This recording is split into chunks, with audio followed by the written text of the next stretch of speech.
बिस्मिल्लाहिर्रहमानिर्रहीम। नाज़रीन, मैं हूं सगीर चौधरी और आप देख रहे हैं डेली मुमताज़ डिजिटल। नाज़रीन, मैं इस वक्त कौमी असम्बली के बाहर मौजूद हूं और आज का इजलास जो है वो कुछ देर पहले ही मौखर हो चुका है।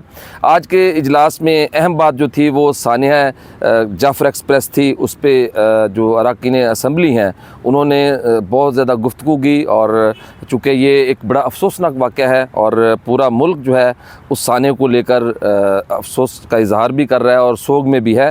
तो आज के इजलास में ये रिक्वेस्ट की गई अरकान की जानिब से कि चूँकि एक बहुत बड़ा सानिया हुआ तो आज एजेंडे से सवालात जो हैं उसको मौखर कर दिया जाए, जिस पर ये जो पॉइंट आया सामने तो उसके बाद जो है वो आज के सेशन में सवालात जो थे उसको एजेंडे से मौखर कर दिया गया।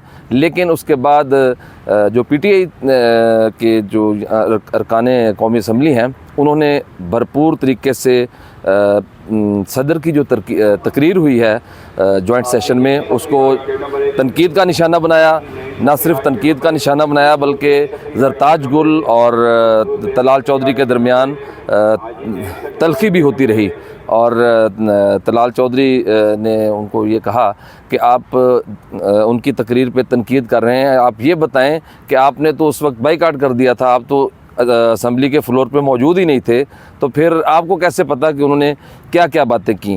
खैर ये नोक झोंक चलती रही और काफ़ी देर तक ये सिलसिला जो है वो चलता रहा। लेकिन एक आज जो अच्छी बात थी वो ये थी कि आज के इजलास में पीटीआई की जानिब से उस तरह की हंगामा रही या वो उस तरह का रवैया या उस तरह का जारहाना अंदाज़ आज नहीं अपनाया गया। अलबत्ता तनकीद ज़रूर हुई लेकिन वाकआउट नहीं हुआ। असम्बली का इजलास जो है वो कंटिन्यू रहा और तलाल चौधरी जो थे अब उनके चूँकि उनको नई नई वजारत मिली है, वज़ीर मुल्क बराए दाखिला वो नए नए तैनात हुए हैं, तो उन्होंने जो ये सानिया हुआ जाफ़र एक्सप्रेस का उस पर काफ़ी ज़्यादा तफसीली ब्रीफ भी किया। जो इक़दामात किए गए BLA के हवाले से बहुत सी बातचीत भी हुई इस मौजू को लेकर और इसके इक़दामात से मुतल्लिक़ भी जो है वो अरकान असम्बली ने मुख्तलिफ़ जो तजावीज़ हैं वो पेश की कि इनके ख़िलाफ़ जो है वो ऑपरेशन बहुत ज़रूरी है, ये मुल्क के लिए नासूर हैं और ऐसी चीज़ें जो है अब बर्दाश्त नहीं हो सकती। और इसके अलावा तलाल चौधरी ने तनकीद भी की चूँकि ज़रताज गुल जो थी वो बहुत ज़्यादा अग्रेसिव थी, तो उनके मुकाबले में फिर तलाल चौधरी साहब जो हैं वो भी अग्रेसिव नज़र आए और उनका भी वो एक रवायती अंदाज़ होता है बोलने का। खैर इजलास जो है वो चलता रहा। फिर जुमे का वक्फ़ा हुआ और जुमे के बाद जो है वो इजलास मुलतवी हो गया।